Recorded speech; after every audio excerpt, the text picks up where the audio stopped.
Bismillahirrahmanirrahim. Alhamdulillahi rabbil alamin. Wa bihi nasta'in wa na'udzu bihi min shururi anfusina wa min sayyiati a'malina. Wa nashhadu an la ilaha illallah wahdahu la syarika lah. Wa nashhadu anna sayyidana Muhammadan 'abduhu wa rasuluh. Allahumma salli ala sayyidina Muhammadin 'abdika wa rasulika an-nabiyil ummi wa ala alihi wa sahbihi wa sallim. La ilaha illa anta subhanaka inna kunna minadh dhalimin. La ilaha illa anta subhanaka inna kunna minadh dhalimin. La ilaha illa anta subhanaka inna kunna minadh dhalimin. Ilahana anta maqsuduna wa ridhaka matlubuna. A'atina mahabbataka wa ma'rifataka ya Allah. Walhamdulillahi rabbil alamin. Amma ba'du. Alhamdulillah yang dihormati dan dikasihi ayahanda kita Tuan Haji Zainal, pengurusi Masjid Karyah Kampung Paya, seterusnya ashabul fadilah, para imam, para ustaz dan juga para pentadbir masjid yang berkhidmat dengan masjid, begitu juga pemimpin masyarakat dan juga mantan datuk ketua kampung kita dan sekalian ahli jamaah yang dirahmati lagi diberkati Allah. Alhamdulillah, kita mengucapkan pujian kehadrat Allah Subhanahu wa taala kerana diberinya kita rahmat dan hidayah, nikmatnya pada malam yang berkat ini kita dapat berkumpul di rumah Allah Ta'ala, melaksanakan sebahagian daripada tanggungjawab kita sebagai hamba-Nya, dan mudah-mudahan Allah Ta'ala menerimalah dan mengampun segala dosa kita. Diberinya kita merasai kemanisan, kelazatan iman sebagaimana yang dikehendaki oleh junjungan besar kita Nabi Muhammad sallallahu alaihi wasallam. Jadi pada malam ni saya berasa nak baca satu tajuk muka surat 291. Kita buka muka surat 291, bab ke-6, fadilat zikir, adab dan peraturannya. Fadilat zikir, adab dan peraturannya. Muka surat 291. Kitab ni lah. Bismillahirrahmanirrahim.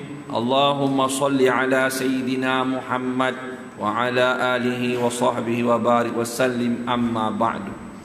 Qala musannifu rahimahullahu ta'ala wa nafa'ana bi'ulumihi fid daraini, amin.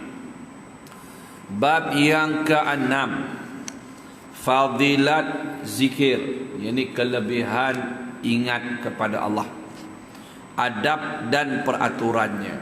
Fasal yang pertama, zikir dan kemuliaannya, yakni kemuliaan zikir. Antara kemuliaan zikir ialah seperti yang pertama firman Allah Ta'ala, Ya ayyuhalladzina amanu dzkurullaha dzikran katsira. Maksudnya, wahai orang-orang yang percaya, yakni beriman kepada Allah Ta'ala, sebutlah Allah Ta'ala itu, yakni ingatlah pada Allah, berzikirlah kepada Allah dengan sebutan yang banyak. Surah Al-Ahzab ayat yang ke-41. Ini kelebihan yang pertama dalam kitab ni lah. Maknanya zikir ini adalah satu perintah daripada Allah Subhanahu wa ta'ala. Jadi bila Allah yang memerintah, yang menyuruh, pastilah di dalamnya banyak dia punya keistimewaan, kelebihannya dan banyak keberkatan di dalamnya. Jadi Allah perintah supaya berzikir kepada Dia dengan kathira. Kathira ni banyak. Banyak tu banyak mana dia pun tak sebut lah. Dia tak sebut kan, sehari 200 ke, 1000 ke, 1 juta ke, banyak mana dia tak sebut. Tapi kalau almarhum Tok Guru saya tafsir, banyak tu banyak mana? Banyak tu dia kata sehingga menghilangkan kekufuran, kesyirikan di dalam sel-sel kita. Itulah banyak. Kan, itulah banyak. Sehingga mungkin ada orang 100 dia dapat lah. Mungkin ada orang sampai 1000 dia tak dapat. Ada orang sampai tak banyak tu dia kata masing-masing anugerah Tuhan. Nah, selagi berzikir boleh suka kepada buat benda haram, itu belum banyak. Itu belum banyak. Zikir banyak, sehari 1000, 2000, 10,000, tapi masih suka dengan benda haram, seronok buat maksiat, yang tu belum dikira banyak zikir. Itu semua cuma banyak dari segi bilangan sahaja. Banyak dari segi bilangan.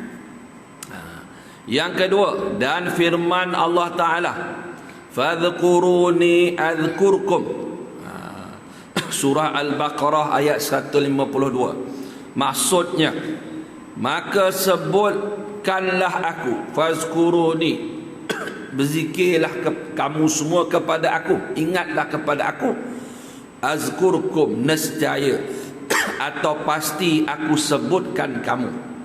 Kamu ingat pada aku semua, pasti aku mengingat kamu. Selama ni Allah tak ingat kita kan? Lah kan? Kena ingat dia dulu boleh tak? Ini maksud ingat tu dengan ingat dengan kasih sayang. Ingat dengan memberi keampunan, ingat dengan memberi petunjuk, ingat dengan mengangkatkan darjat, ingat dengan dijaganya kita, iman kita, Islam kita. Ingatnya kita sehingga diselamatkan daripada kemurkaannya. Dia selagi kita makhluk Allah, dia ingatlah walaupun tak beriman. Tapi ingat kepada yang tak beriman, yang fasik itu, ingat dengan kemarahan. Ingat kemarahan. Yang ni dia ingat dengan memberi rahmat, memberi barakah, memberi takwa dan sebagainya lah. Okey, maknanya kalaulah kita ni orang biasa-biasa pun ingat kita, kita pun rasa besar hati dah. Betul tak? Kita besar hati dah. Tiba-tiba kita punya apa? Nama kita disebut di istana negara. Yang Tuan Agong sebut, dia kata daripada mana ni? Masjid Kaum Paya. Kenal tak Haji Zainal? Dia kata. Contoh. Contoh kan, kita yang ni orang Kaum Paya pun tuanku kenal. Contoh kan, kenal tak? Dia kata Cikgu Syahri, cikgu saya dulu tu. Tu Cikgu Syahri kan, contoh kan.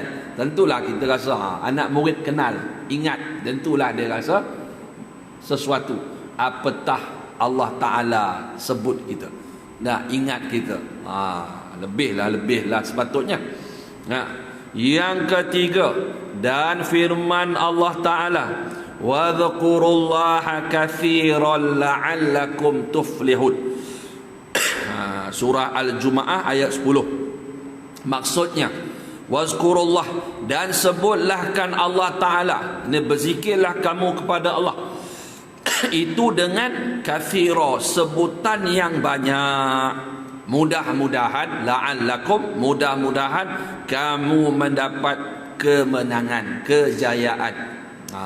Jadi ini surah Al-Jumu'ah ayat yang ke-10. Bismillahirrahmanirrahim.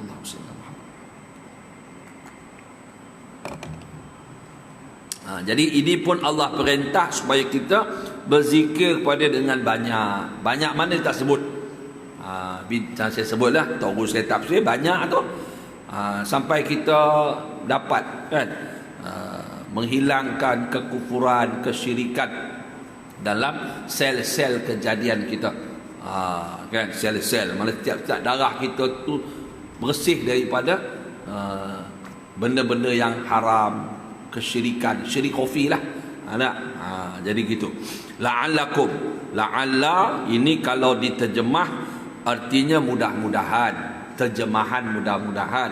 Tapi kata ulama tafsir, bukanlah maksud itu la'alla itu litaraji, makna mengharap. Tapi ini la'alla artinya Arab kata litahqiq, yakni pasti. Hendaklah aku berzikir pada Allah banyak-banyak pasti kamu berjaya. Cuma terjemahan dia kata mudah-mudahan. Tapi mudah-mudahan ni, sebab mudah-mudahan ni tak pasti. Dia tak pasti, tak confirm. Tapi ni Quran, ini kalam Allah. Jadi benda tu mesti pasti. Cuma terjemahan dia kata mudah-mudahan. Tapi mudah-mudahan maksud dia pasti kamu berjaya. Takkan Allah suruh kita buat, dia pun tak tahu kita berjaya tak berjaya. Jadi Allah suruh buat, pasti benda tu ada kejayaan. Macam Nabi Musa alaihissalam lah kata ulama. Dia ikut patuh perintah Allah, katok laut dengan tongkat, terbelah laut. Maknanya Allah suruh mesti ada kejayaan, mesti ada kebaikannya. Okey, bukan mudah-mudahan, tapi terjemahan memang diterjemah mudah-mudahan. Itu segi terjemahan. Sebab la'alla ni memang dia ada dua makna. Satu, ini yang saya mengaji sikit lah. La'alla tu satu makna litaraji, makna harap-harap. Satu litahqiq, maksud dia mantap, pasti. Tapi bila dalam Quran, bila Allah kata la'alla, maknanya itu pasti. Okey, jadi Allah jamin orang yang berzikir pada dia banyak-banyaknya pasti berjaya. Pasti berjaya. Berjaya mana selamat daripada kemukaan dia lah. Nak dapat menjauhi benda haram, mati dalam iman, selamat pada azab kubur, mudah penghisapan. Nak tak? Dapat lalu titis sirat dengan mudah. Itulah berjaya. Yang sebenarnya atas dunia ni berjaya sementara je. Macam ada orang viral kan, bangun pagi kita boleh mandi sendiri, pakai boleh sabun, kita boleh pilih mana kita nak pakai. Lepas tu boleh pilih baju apa, warna apa kita nak pakai. Lepas tu kita boleh berasa nak pergi mana, nak mengetir mana, nak rasa mi celup ke, nasi goreng pataya ke. Kita boleh macam-macam. Tapi kalau dah mati, tak boleh bangun berjalan mandi sendiri. Orang mandi kan tak ada pilihan. Kan, dia tak ada pilihan. Kita dimandikan dengan peralatan tu, tak nak kena pakai putih kan. Kain kapan putih, tak pakai barang kemas pun tinggal. Kalau ada pakai gigi emas, katalah perempuan tu ada gigi emas kan, kalau waris dia kata kami nak gigi emas tu, kena buka. Sebab emas kan dia jadi harta pusaka. Waris kata kami nak, walau 100 sen kami nak rasa juga, dia kata. Jadi waris kan, jaga mak bapak tak nak. Bila mak bapak mati, ada reta sikit, walau 1 sen aku nak juga rasa, dia kata. 1 sen nak beli apa tak tahu, bayar duit api pun tak laku sekarang. Dulu ada gak main 1 sen dia kena genap 5 sen. Gurau je lah kan. Jadi berjaya tu masuk kitab tu balik, maknanya berjaya pada kemurkaan Allah lah. Itu kata kejayaan yang sebenar. Walaupun kata guru kami, walaupun semua manusia dalam dunia ni mensyirikkan Allah, kufur pada Allah, tetap kita mentauhidkan Allah. Walau seorang-seorang lah kita beriman kepada Allah. Yang itulah dia kata kejayaan. Dulu semua kafir, semua tak nak beriman, semua ikut Dajjal. Katalah besok mungkin Dajjal bangkit keluar kan, habis satu Malaysia ikut Dajjal. Kita tak, tetap kita la ilaha illallah Muhammadur Rasulullah, tak ikut Dajjal tu. Itulah kejayaan. Walaupun dikerat, dipotong, dicincang apa semua, dibakar, tetap kita mentauhidkan kepada Allah, percaya pada Rasulullah. Itu sebahagian makna kejayaan. Dan keempat, dan firman Allah Ta'ala. Jadi benda tu hanya orang zikir dapatnya. Alladzina amanu wa tatma'innu qulubuhum bi dzikrillah. Ala bi dzikrillah tatma'innul qulub. Dia kata surah Ar-Ra'd ayat 28. Maksudnya mereka yang percaya, ya alladzina amanu, mana orang-orang yang beriman, percaya kepada Allah Ta'ala, dan hati mereka tenang, wa tatma'innu qulubuhum, dan hati mereka tenang kerana mengingati Allah. Ingatlah, ala bizikrillah, ingatlah bahawa dengan mengingati Allah itu hati menjadi tenang. Kan? Ini surah Ar-Ra'd ayat 28. Ini satu jaminan Allah Ta'ala bagi orang yang sungguh-sungguh berzikir. Sungguh-sungguh berzikir. Jadi Allah kata hati itu, mana orang yang beriman dan tetap hati mereka itu, tenang hati mereka dengan berzikir pada Allah. Tenang ni bukan tenang macam duduk kat pantai Tanjung Gemuk tu. Tenang angin supaya kita pun tidur lena tak. Yang tu acong ramasami sama value pun dapat. Tak? Tenang pergi fun fair rasa tenang kan. Dapat duit rasa tenang kan. Tenang ni maksud dia boleh tunduk kepada susunan Tuhan. Dia tak ada dengki, dia tak ada tomak, dia tak ada bakhil, dia tak ada riak. Sebab dia melihat itu semuanya adalah susunan Allah, gerak geri dia dalam pentadbiran Allah Subhanahu wa taala. Kan, bukanlah tenang, cool, relax tu. Dia tenangan Tuhan lah. Tenang dengan Allah. Dia tak ada dengki, dia tengok orang dapat lebih pada dia, dia tak ada kecil hati. Dia tak dihormat pun dia tak ada rasa kecewa. Dia tak ada lagi penyakit hubujah. Hubujah ni maknanya suka kepada kemegahan. Megah ni glamour lah. Dia tak ada nak glamour, dia tak ada nak orang nak hormat, tak hormat pun dia tak ada masalah, tak menjadi apa-apa dekat dia. Sebab dia hati dia tenang dengan Allah Subhanahu wa taala. Sebab dia melihat itu semuanya dah susunan Tuhan. Susunan Tuhan. Jadi tenang tu. Tenang yang membawa kepada mengesakan Allah. Tenang di dalam mengenang Allah Ta'ala. Okeylah. Jadi mutmainah lah tu. Tatmain tu makna mutmainah. Kan kalau mengaji kitab tasawuf setengah dia tulis nafsu ni ada 7 peringkat. Amarah, lawamah, mulhamah, mutmainnah. Amarah nombor 1. Amarah yang sangat suruh buat jahat. Lawamah dia dah mencela kejahatan tapi dia tak boleh tinggal lagi kejahatan. Dia suka buat ibadat apa semua tapi dalam masa yang sama dia tak boleh tinggal. Dia sedap juga buat jahat tapi dia menyesal. Dia kata tak baik ni tapi tak apalah, kau taubat je lah. Lepas tu menyesal balik buat jahat kan. Itu lawamah. Lepas tu mulhamah. Mulhamah ni dia dah baiklah daripada lawamah tu. Dah ingat Allah, dah suka, rindu, dah asyik tapi belum mantap lagi. Dia sampai mutmainnah. Mutmainnah tu dalam kitab Syarul Salikin kata mana orang yang tak ada lagi lintasan dalam hatinya untuk derhaka Allah. Dia tak ada lintasan dia, tak ada nak derhaka Allah, tak ada lagi dah sifat-sifat yang dicela. Kemudian naiklah radiyah, mardiyah, kamil. Jadi itu dia kata dengan berzikir tu kita akan dapatlah mutmainnah. Sebab hati kita dah penuh dengan Allah Ta'ala, tak lalai Allah. Jadi tak ada rasa apalah, tak ada rasa apa hidup atas dunia walaupun selai sepinggang. Tenang dia dengan anugerah Tuhan, pemberian Allah. Kalau dia kaya pun dia tak sombong dengan kekayaan, dia tak sombong dengan kekuasaan dia, dia tak sombong dengan pemerintahan dia, dengan apa yang ada. Kalau dia hidup kena susah bala pun dia tak rasa kecewa dengan apa yang Allah takdirkan kepada dia. Sebab dia tahu Allah yang memberi, menganugerahkan dia hidup dalam begini-begini. Jadi Allah lebih tahu kan. Dalam kitab Hikam Abu Madian dia kata Allah lebih tahu tentang kita lebih daripada kita kenal diri kita. Allah lebih kenal kita lebih daripada kita kenal diri kita.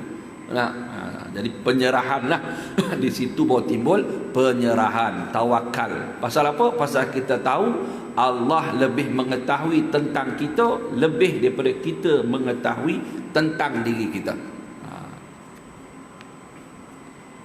Isyak cepatlah ni. 8.20 8.25. Betul. Cikgu Sa'ari pula. Cikgu Ma'arif. 8 apa? 8.24. Tapi dah sekarang dia boleh mengajar sejam dah. Kan dia boleh dah. Cuma larat tak larat dia lah tuan-tuan nak bersila kat bawah tu.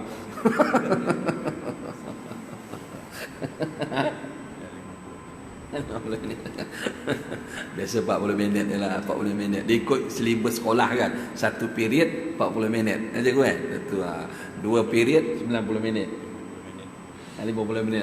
Jadi tuan murid 50 minit pun boleh lah, dia kata kan. Tak apa kan. Kita mengaji. Kan? Mudah-mudahan Allah catat ada kebaikan kan. Apa nak lagi? Semuanya kubur kata mari, rumah kata pergi dah ni. Masuklah kubur. Nak berumur 50 lebih dah. Kan? Kubur kata dulu kata kubur kata mari, rumah kata pergi. Nak mati pun mati, tak nak mati pun mati tak? Mati kan. Dia datang tiba-tiba, tak ada persiapan apa-apa boleh mati. Tapi kita nak mati dalam keadaan mengagungkan Allah, nak mentauhidkan Allah Ta'ala. Jadi banyak kita dengar lah orang-orang yang suka berzikir ni kebiasaannya mati dalam husnul khotimah lah. Banyak kita baca, kita dengar, dan sekarang macam tu juga kan. Banyak orang macam tu kan, mati bila suka berzikir, suka berwirid, suka baca Quran kan. Dia bagi masa, ada masa dia dengan Tuhan. Kebiasaannya mereka tu mati dengan berzikir, dengan buat ibadat, atau tengah tunggu semayang kan, bersiap nak macam lah. Jadi kita harap itulah yang dikata kejayaan tu. Yang kejayaan tu kan. Kita dah baca itu, sahabat yang sebenar hanya Allah Ta'ala. Allah Ta'ala lah sahabat kita yang sebenar. Dia tak melupakan kita walaupun kita atas dunia, dalam kubur, di padang mahsyar sampai bila-bila. Dia tak melupakan kita. Cuma kita nak Allah ingat kita tu dengan rahmatnya, dengan keampunannya, dengan keberkatannya. Bukan diingat kita sebagaimana dia ingat kepada musuh-musuh dia, Iblis ke, Fir'aun ke, Namrud, ayat itu, wal-iyazubillah. Dan kelima, dia kata lagi kelebihan zikir ni, dan firman Allah Ta'ala, فَإِذَا قَضَيْتُمُ الصَّلَاةَ فَاذْكُرُوا اللَّهَ قِيَامًا وَقُعُودًا وَعَلَى جُنُوبِكُمْ. Surah An-Nisa ayat 103. Maksudnya, apabila kamu telah menyempurnakan sembahyang kamu, dah sempurna sembahyang, habis sembahyang, maka berzikirlah kepada Allah Ta'ala dengan keadaan berdiri, duduk dan berbaring. Jadi Allah bagi tahu, habis sembahyang ingatlah Allah, sama ada kamu berdiri, duduk dan baring. Jadi ditafsir oleh Ibnu Abbas, dia kata yang dikata berzikir berdiri, duduk dan berbaring, dan juga berzikir pada malam dan siang, di darat dan di laut, pada pelayaran, mana waktu kita bermusafir, dan di dalam negeri, pada masa kaya dan fakir, pada masa sakit dan sihat, dan dengan sulit dan terang, ketika sunyi-sunyi, terang-terang. Demikian menurut tafsiran Ibnu Abbas yang diredai oleh Allah Subhanahu wa Ta'ala. Maknanya zikir ni, kata guru kami ulama tasawuf kata, dia kata zikir ni tak ada masa, tak ada, dia punya peraturan dia mudah. Kan, nak berdiri boleh, nak baring boleh, nak duduk boleh. Makna dia tak ada. Kalau tawaf dia kena pusing. Nak semayang ada berdiri, ada rokok, ada sujud, ada duduk, betul. Tapi zikir ni sambil baring pun boleh berzikir. Ni apa pesan ni zikir baring-baring ni tak ada adab. Allah kata boleh berzikir sambil baring. Nak kan?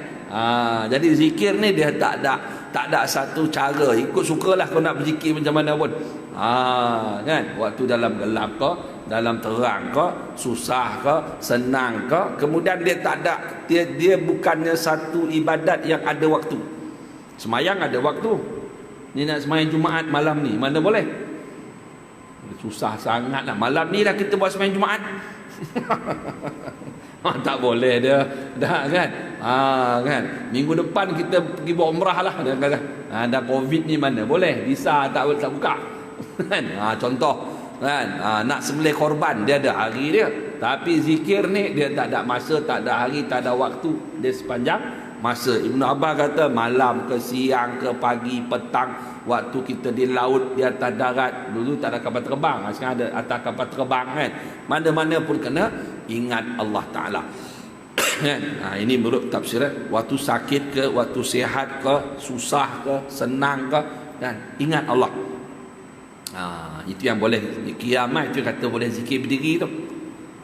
Yang ulama qiyamah boleh zikir berdiri. Ni dia dalil zikir berdiri. Wa qu'udan, nak duduk, nak baring, boleh. Nak melompat pun boleh berzikir. Boleh ke zikir melompat? Habis kalau tak berzikir waktu melompat, kau nak ingat apa? Tak guru saya tanya kan. Tak boleh zikir berdiri melompat. Habis kan?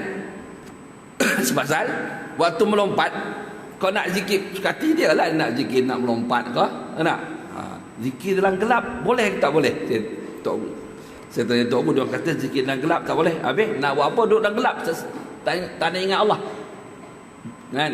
Kalau dalam, saya kata ada orang marah kata zikir dalam gelap tak boleh. Dia kata habis dalam gelap tak ada ingat Allah, nak ingat apa? Kan? Dalam gelap tak boleh zikir dalam gelap. Habis nak ingat apa? Dia marahnya saya pula. Nak ingat apa? Ingat Allah lah kan. Dalam terang pun kena ingat Allah, dalam gelap pun kena ingat Allah. Cuma ada sebahagian cara tu dia buatlah zikir dalam gelap supaya ada tumpuan. Kan zikir dalam terang kan dia tengok orang ni zikir macam ni macam dia gelap pula. Betul kata jam tu. Jadi saya kena berhenti tu untuk bagi laluan azan. Wallahu a'lam bissawab lah.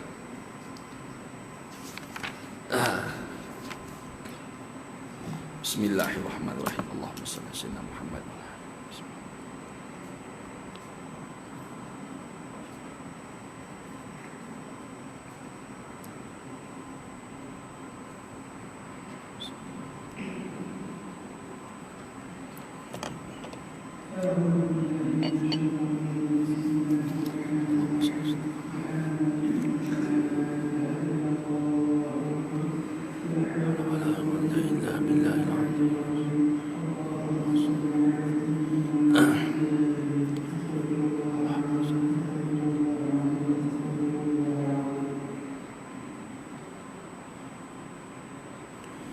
Allahumma salli.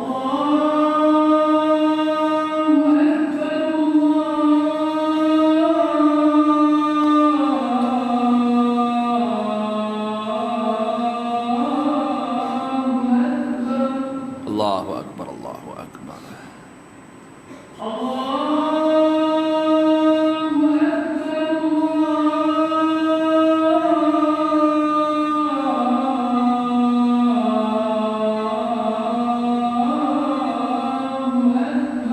Allahu akbar, Allahu akbar.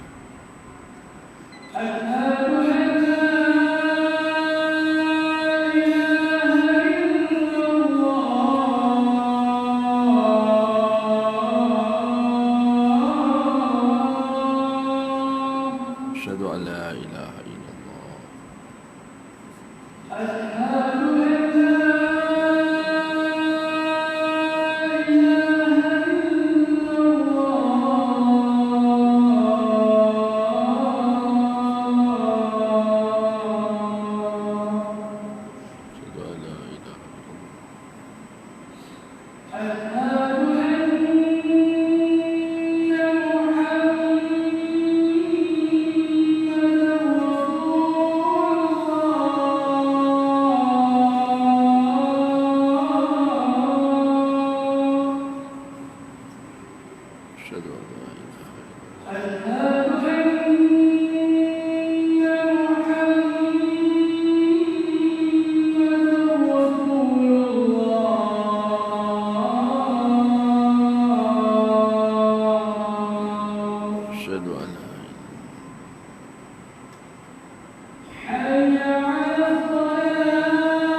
haula wala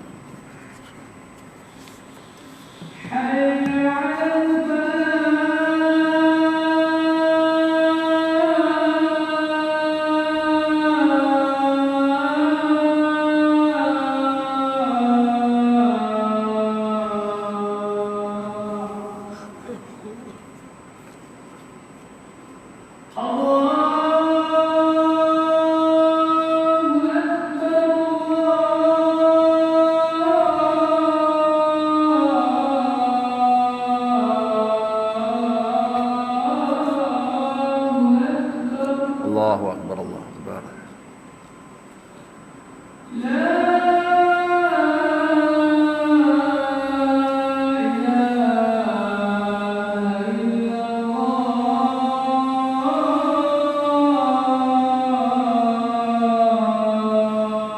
La ilaha illallah Muhammad Rasulullah. Allahumma rabb hadhihi ad-da'wah salatul qayyim ati sayyidina Muhammad wasallam.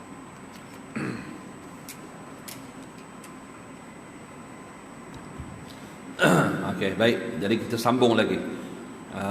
Jadi yang keenam, dia dah berapa, ada 5 potong ayat suci Al-Quran yang menerangkan tentang keutamaan berzikir. Dan memanglah zikir ni adalah satu amalan ibadat yang tidak berkait dengan masa, waktu, ketika, tempat.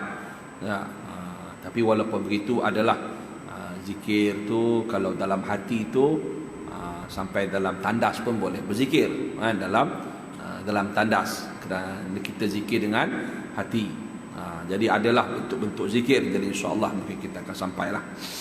Dan yang keenam dia kata kelebihan zikir, keutamaan zikir dan sabda Nabi SAW, ala unabbiukum bi khairi a'malikum wa azkaha inda malikikum wa arfa'iha fi darajatikum wa khairin lakum min i'ta'il waraqi waz zahab wa khairin lakum min an talqaw aduwakum fatadribuna a'naqahum wa yadribuna a'naqakum.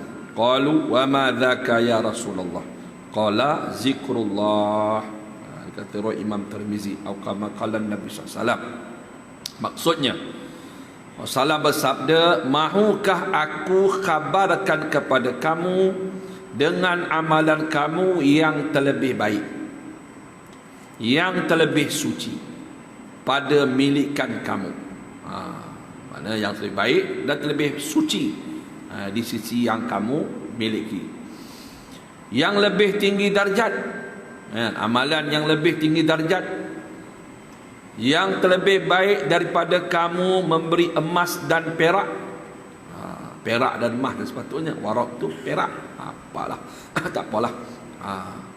Dan yang terlebih baik daripada kamu berjumpa dengan seteru kamu, ini musuh kamu ketika kamu berjihad berperang di jalan Allah, yang kamu kerat leher mereka dan mereka kerat lehermu.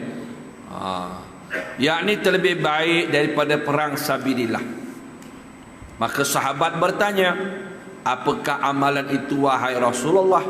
Maka sabda Nabi SAW, itulah zikir pada Allah Ta'ala.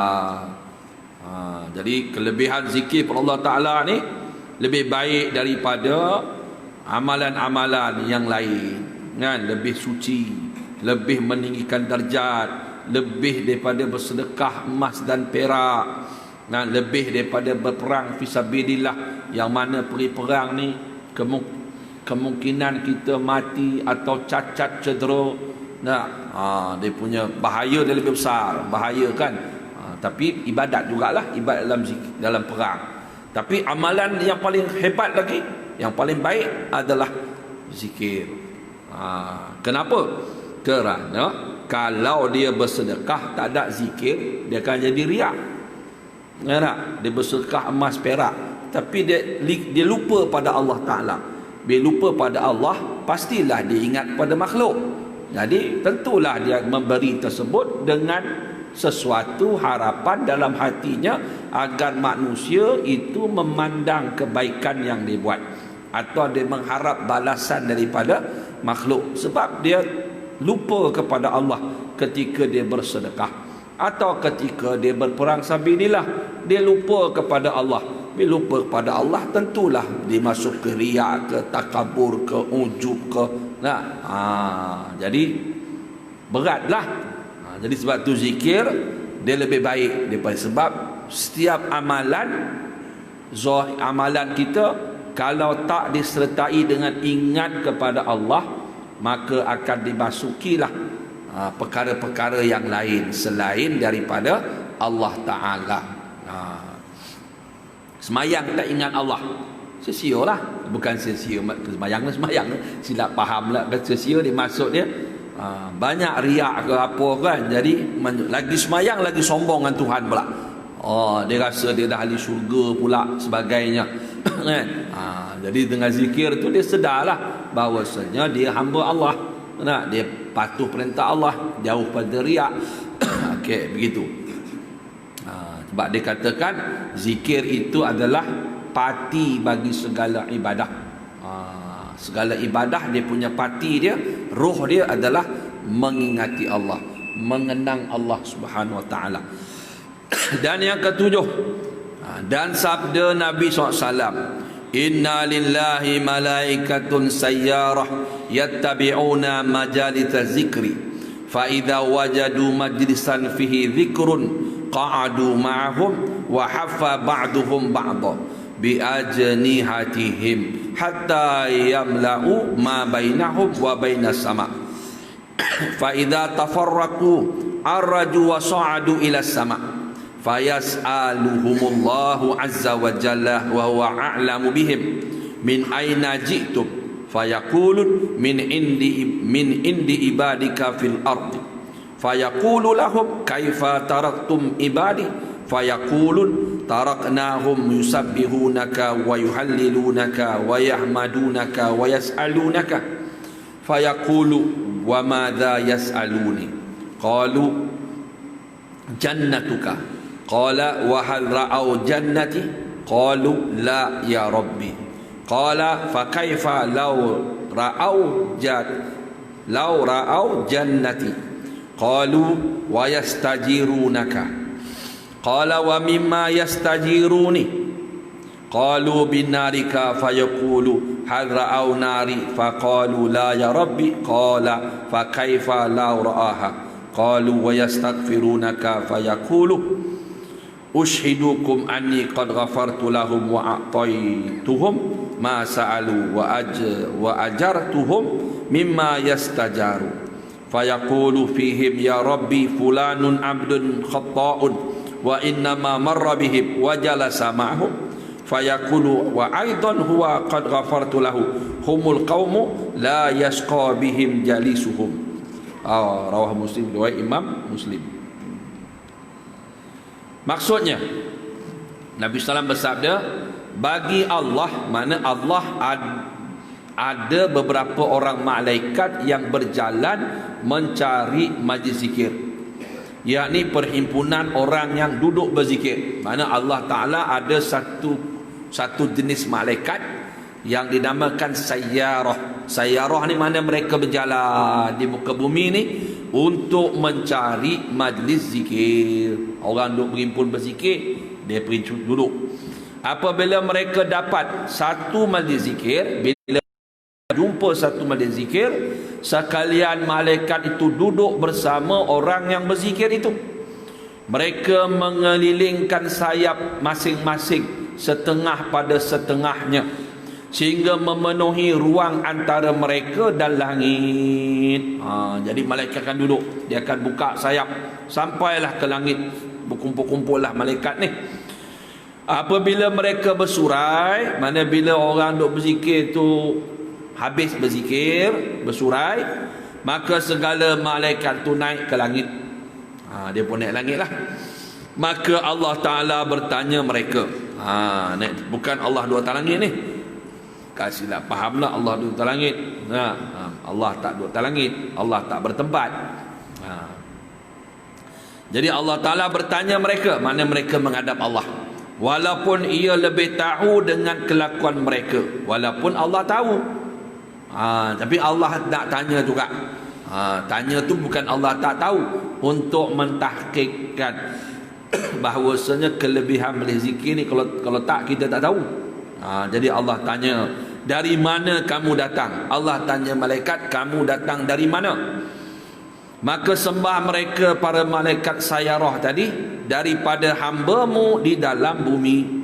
Maka Allah Ta'ala berfirman kepada mereka, bagaimana kamu tinggalkan hamba-hamba-Ku itu?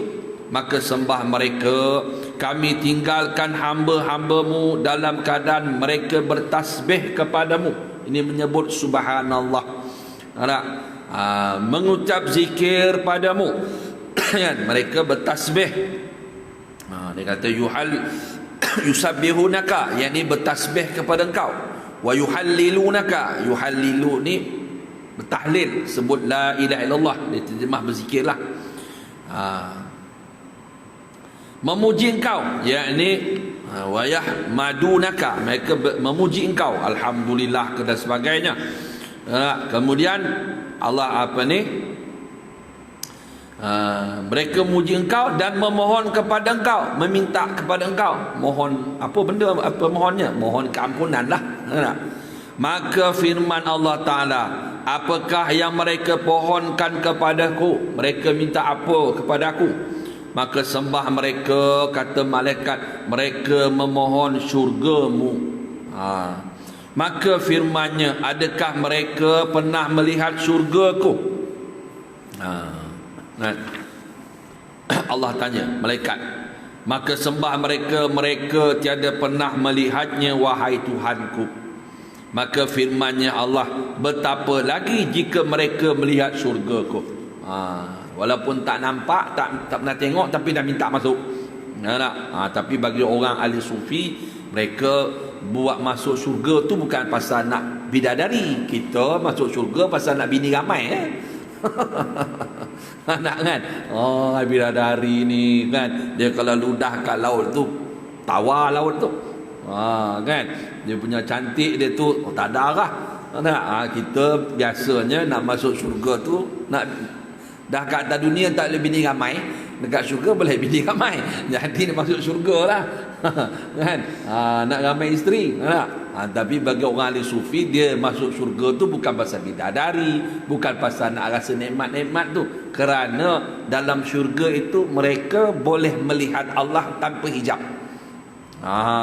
Tanpa hijab, mana bertambahnya makrifah mereka kepada Allah Ta'ala.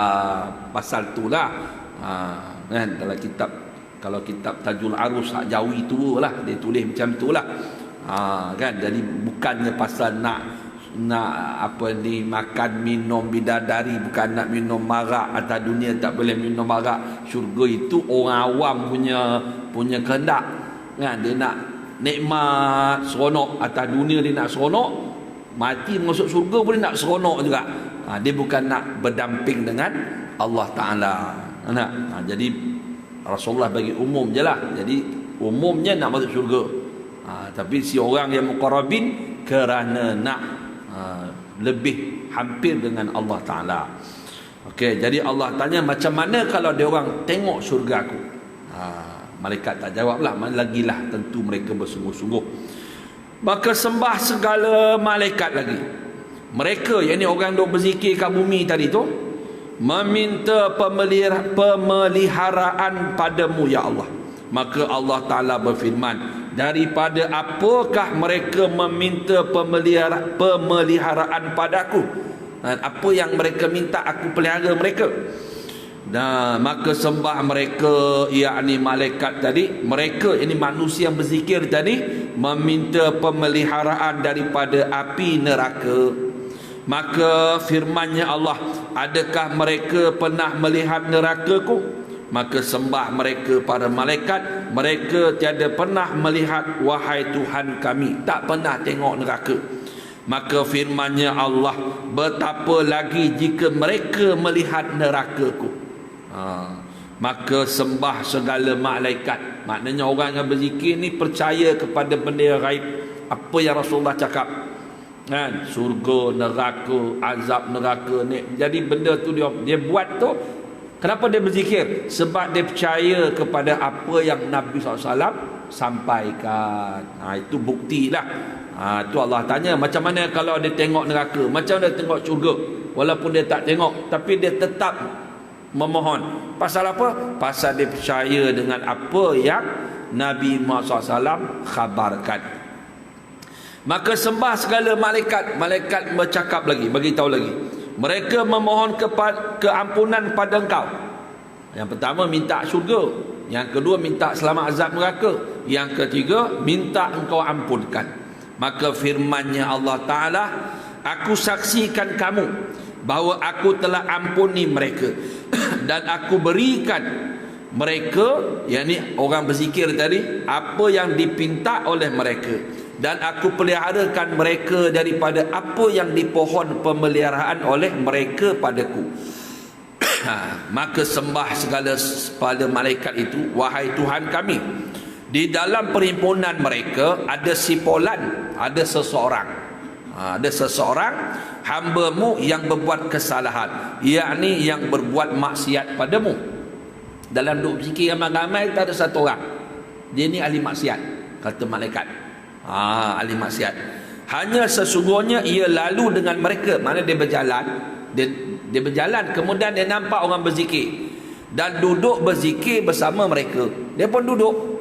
Dia bukan dia nak semata-mata nak berzikir, kebetulan jalan dekat Masjid Kompaya, tengok ada majlis zikir malam tu. Singgahlah kejap, dia kata, duduk berzikir. Kan mungkin dia berlepas isak gam tadi ke. Contohlah kan. Atau dia tak semayang ke sebelum ni, macam-macam lah. Dosa, banyak dosa dia buat. Lepas tu ada benda zikir malam ni, dia kata sebulan sekali nak. Dia pun datang lah. Kan, dia datang duduk berzikir. Maka Allah Ta'ala berfirman, dia juga aku ampunkan baginya. Dia tu pun aku ampun, kata Allah. Kerana mereka ni, orang duduk berzikir ni, adalah satu kaum yang tiada mendapat kecelakaan bagi orang yang duduk bersama mereka. Kan? Jadi majlis zikir ni majlis keampunan, majlis rahmat Allah Ta'ala. Jadi Allah Ta'ala kata, kan, walaupun dia tu ahli maksiat, dia main tompang dia bukan ahli zikir pun, pergi tompang orang berzikir je. Jadi Allah kata aku ampunkan. Kerana orang yang duduk majlis zikir ni, dia tak akan memberi kecelakaan kepada orang lain. Kan, dia tak memberi kecelakaan pada orang yang duduk bersama mereka. Mana ini kelebihan majlis zikir. Jadi di mana-mana ada tempat majlis zikir, insya-Allah, kan, faham pada hadis ni, mana Allah akan turunkan rahmat, Allah akan turunkan keampunan, Allah akan buka pintu-pintu taubat. Itu kelebihan majlis zikir. Jadi kita jadilah orang yang suka kepada majlis zikir. Begitulah sikit sebanyak yang boleh kita kongsi ala qadar. Mudah-mudahan kita mendapat manfaat daripada perkongsian kita pada malam ni. Semoga Allah Ta'ala mengampunlah dosa kita, menjadikan kita sebagai ahli zikir di dunia dan di akhirat. Jadi begitulah yang kita saya mohon maaf kalau ada salah dan silap dalam penyampaian, terkasar bahasa, tersentuh mana pihak dan peribadi. Wallahu rasuluhu wa awliya'u a'lam. Bismillahirrahmanirrahim. Alhamdulillah rabbil alamin, wassalatu wassalamu ala asyrafil anbiya'i wal mursalin, sayyidina wa habibina wa syafi'ina wa maulana Muhammad fil awwalin wal akhirin wa ala alihi wa sahbihi ajma'in. Allahumma ghafir lana wa li walidina wa li masyaikhina wa li asatizatina wa li muallimina wa li ulama'ina wa liman ahabba ilaina wa li zawjatina